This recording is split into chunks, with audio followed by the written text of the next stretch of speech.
Hello, this is going to be a short video going over capacitors. Going over, for example, their uses, the measurements, their discovery, how they work, and it's only going to be a short video, but hopefully it shall teach you the basics of capacitors. So we have three main types. We've got the electrolytic, there.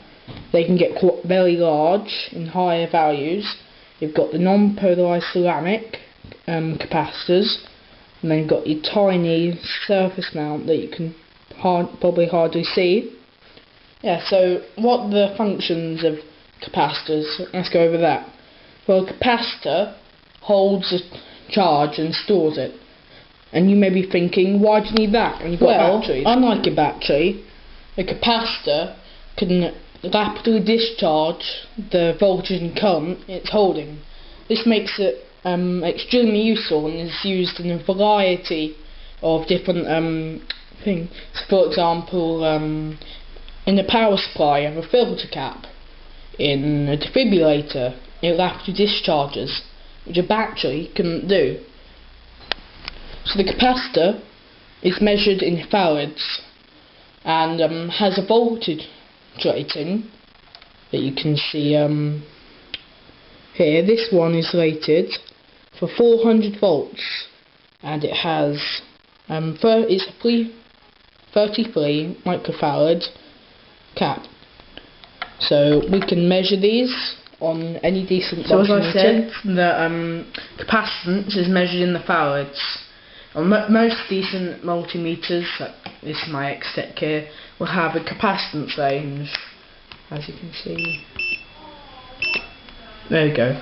And this is on nanofarad, but this is an auto ranging, so it'll range. See?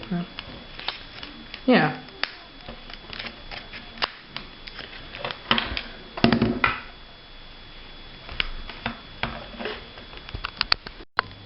Right, so now you know what a capacitor is and what it does. You'd like to know how it works. So we're going to take this cap here apart to see how it works. Right, so I've made a slit down the insulation. Now we can take that off, revealing a metal canister. See? Now I'm going to take off the film and take out this space here, but I'm going to do this off camera because it can be a bit fidgety. Right, so here you can see I've taken the top piece of the capacitor off, revealing the innards. So the basic construction of the capacitor is you've got a fine, what you could call aluminium foil, wrapped around with paper.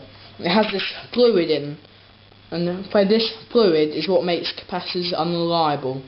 This fluid will dry out in extreme heat and it can bubble over, making them, compared to other components, extremely unreliable, which is the problem. You can see here where the pins went in, towards the centre of the cap. So who invented the capacitor?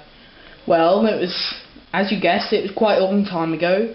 Invented by Michael Faraday, and the farad was named after his last name.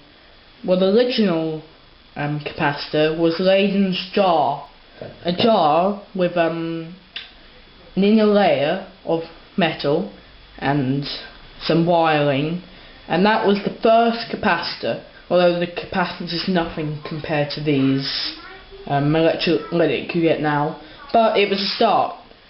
And that's how the capacitor was invented. So now you know everything you need to know about the capacitor. I'm hoping to make some more videos to do with the components. So see you next time.